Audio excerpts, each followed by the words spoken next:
Friends, for 10 years, I have been, in my own way, warning.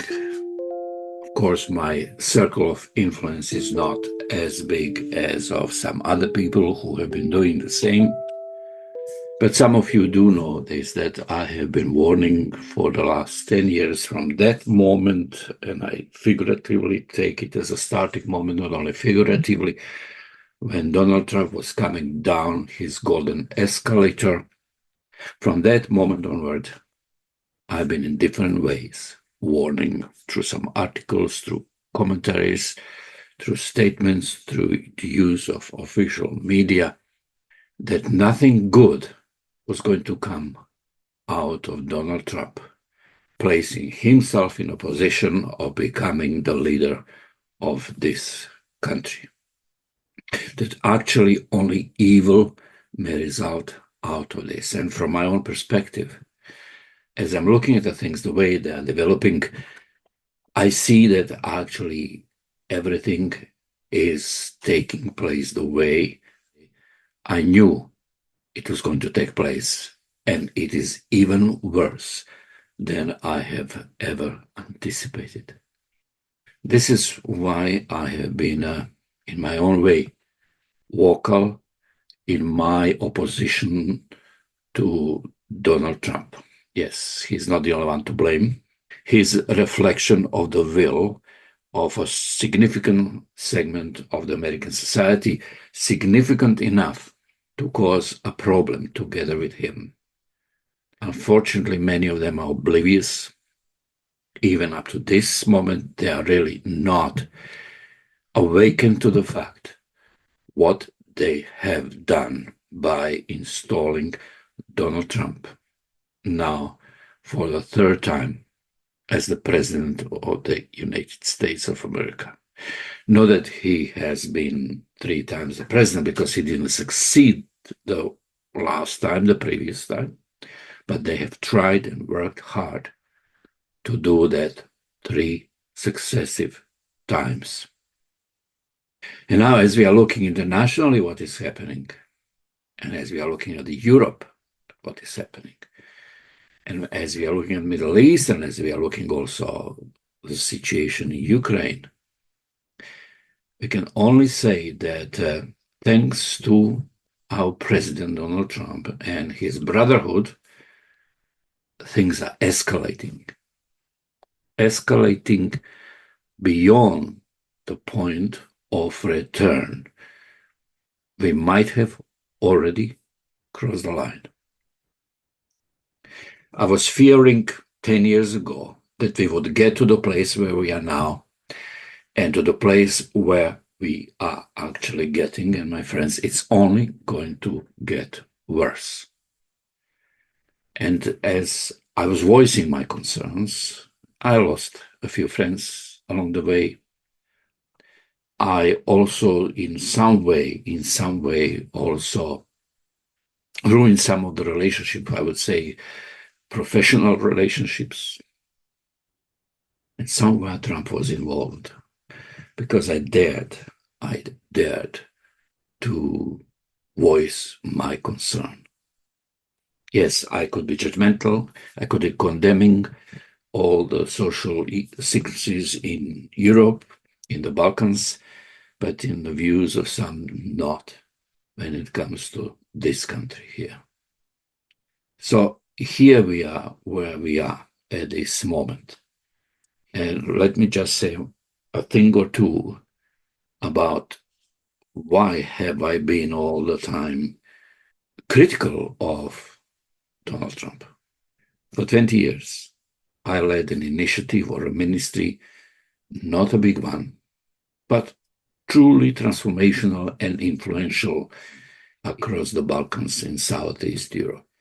This ministry has had a wonderful blend of developing friendship across dividing lines, focus on developing leaders who are transformed leaders, working on reconciliation, forgiveness, and peace building, so that somehow preemptively, new generation of leaders may identify Those movements in society that lead to divisions, catastrophe, and wars, and also to identify those leaders who would like to lead as dictators and tyrants and autocrats, so that, if possible, we may avoid that kind of history that Europe and that part of the world witnessed in the 30s and 40s of the last century.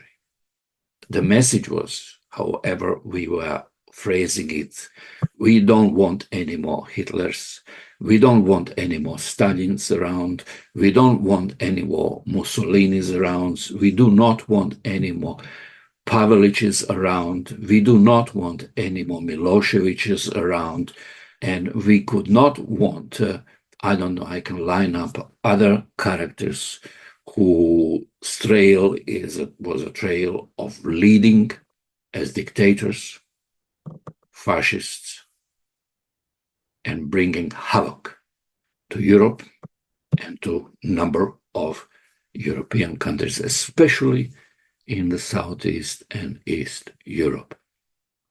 This is when Trump came. I recognized the threat.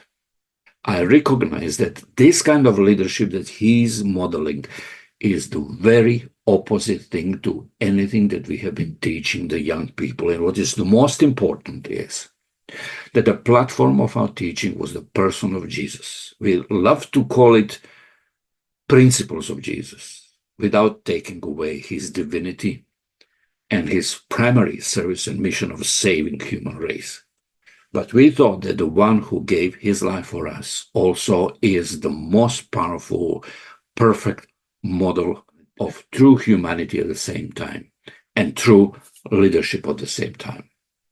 This is why we were constantly speaking of leaders who, in one or the other way, were modeling Jesus as an example of leaders who are leading sacrificially, with humility, caring about people and their societies.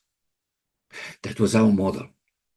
So when Donald Trump came, some of us, including myself, we realized that whatever Trump stood for and whatever he stands for now, and it's obvious, only blind people cannot see it, whatever he stands for, stands about, is the very opposite thing to whatever Jesus is standing, and a kind of leadership modeled according to the principles of Jesus.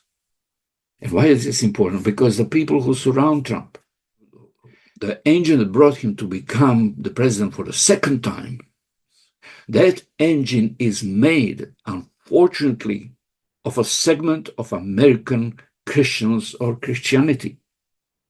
If he were something else, if he would not be pretending that he is defending Christian, if he would not be acting as if he is one of the best Christians, although there is nothing absolutely in him that resembles Jesus or the Christian principles or the Christian values, I would not be that concerned. I would say, I'm not expecting anything better from this man.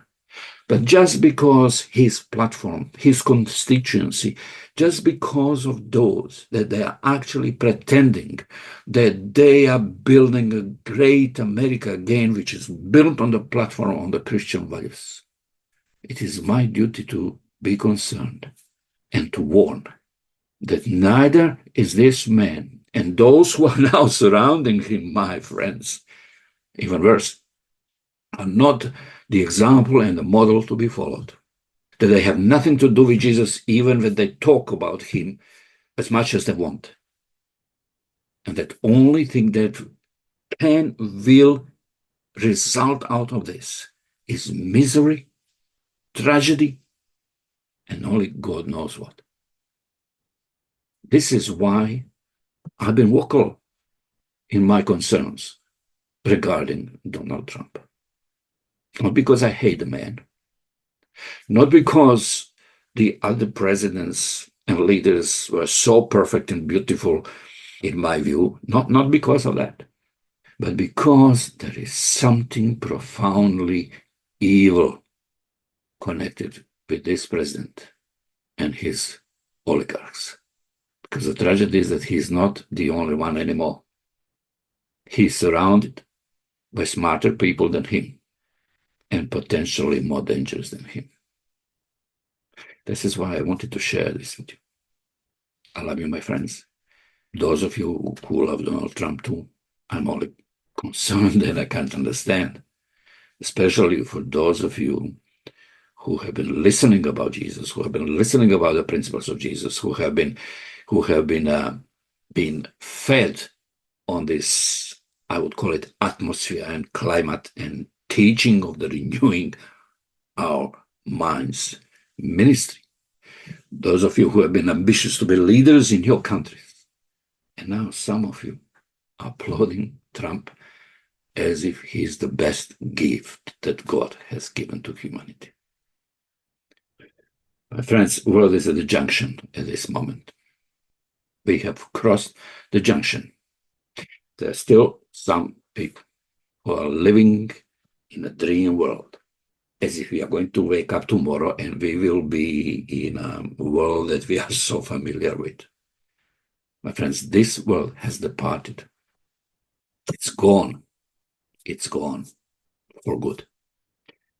I am thinking about the group of Christians, and Bonhoeffer was one of them, who were still in the 30s of the last century in Germany, realizing what was coming, realizing that Adolf Hitler was assuming in their society gradually the role of God and the Lord himself, in a way. They came with a declaration by which they clearly stated that their obligation as Christians is only to one Lord, Jesus, and that they cannot serve two lords. We have been living for many years in a gray zone where we could have maybe even debated this or that, because those things that were either true or false were, it looked like this, quite removed from each other with lots of in between to be debated about. But this gray area is disappearing and will soon completely disappear. Claims will be made upon the lordship that only belongs to Jesus. I would like you to think seriously about this question. I would like you to seriously think about this question, because it is quite possible that soon you will have to decide if Donald Trump is your Lord or if Jesus. This question is coming before us at this time, day by day, even more clearly. Who is my Lord? Is Jesus Christ my Lord? Or is Donald Trump my Lord? Whom will I worship? Jesus or Donald Trump? Or maybe some other character like him? I know this message is serious, but I simply feel I had to share it with you because I love you, my friends.